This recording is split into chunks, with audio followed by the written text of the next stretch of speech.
যারা ব্রয়লার মুরগি খেতে পছন্দ করেন না, আজকের রেসিপিটা তাদের জন্য। এভাবে একবার হলেও রান্না করে খেয়ে দেখতে পারেন, অনেক বেশি ভালো লাগে। আজ আমার অনেক বেশি ঠান্ডা লেগেছে, প্লিজ ভয়েসটা ইগনোর করবেন। আমি এখানে 2 কেজির মতো ব্রয়লার মুরগি নিয়েছি। মুরগির মাংসগুলো ভালো করে পরিষ্কার করে ধুয়ে একটা কড়াই নিয়ে নিয়েছি। এখানে পরিমাণ মতো পেঁয়াজ কুচি, তারপর 2টা দারচিনি, তেজপাতা, এলাচ, পরিমাণ মতো লবণ, 2 চামচ মরিচের গুঁড়া, 1 চামচ হলুদের গুঁড়া আর 2 চামচ ধনিয়া গুঁড়া দিয়ে দিব। এখন আমি পরিমাণ মতো আদা ও রসুন বাটা দিয়ে দিব। তারপর এখানে পরিমাণ মতো সরিষার তেল দিয়ে মাংসগুলো ভালো করে মেখে নিব। খুব ভালো করে মাংসের সাথে মশলাগুলো মেখে নিতে হবে। ভালোভাবে মাংসের সাথে মশলাগুলো মাখানো হয়ে গেলে ঢাকনা দিয়ে ঢেকে জাল করে নিব। কোনো প্রকার পানি ব্যবহার করব না।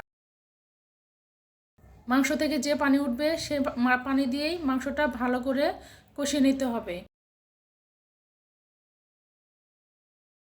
মিডিয়াম টু লো হিটে মাংসগুলো ভালো করে কষিয়ে নিব।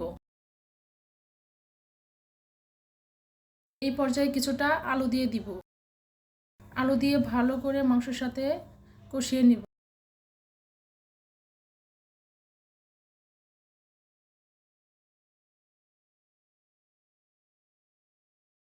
সময় নিয়ে মাংসর সাথে আলু ভালো করে কষিয়ে নিতে হবে। যতক্ষণ না পর্যন্ত পানি টেনে আসে ততক্ষণ পর্যন্ত কষাতে থাকবো। এভাবে ব্রয়লার মুরগি রান্না করে খেয়ে দেখতে পারেন, খেতে অনেক বেশি ভালো লাগে।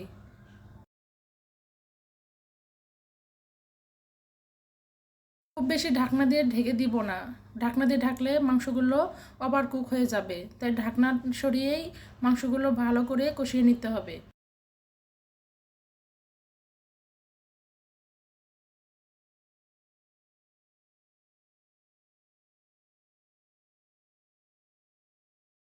দেখতেই পাচ্ছেন আমি কতটা সময় নিয়ে মাংসগুলো কষিয়ে নিচ্ছি।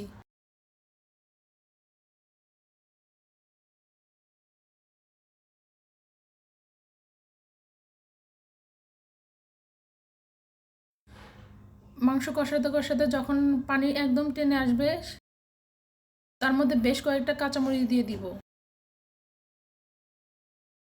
কাঁচামরিচ দিয়ে মাংসগুলো আরও ভালো করে কষিয়ে নিতে হবে। পানি একদম টেনে আসবে তখন পরিমাণ মতো ঝোলের পানি দিয়ে দিব।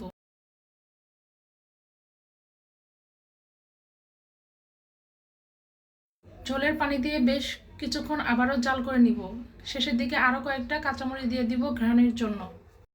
তারপর ভাজা গরম মশলার গুঁড়ো দিয়ে আবারও কিছুক্ষণ জাল করে চুলার জালটা অফ করে দিব। মাংসটা একটু ঝোল রাখবো, তার জন্য একটু ঝোল ঝোল করে নামিয়ে নিব।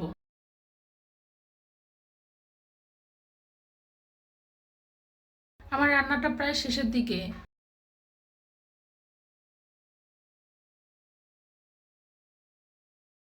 দেখতেই পাচ্ছেন কত সুন্দর কালার এসেছে। খেতেও বেশ ভালো হয়েছিল।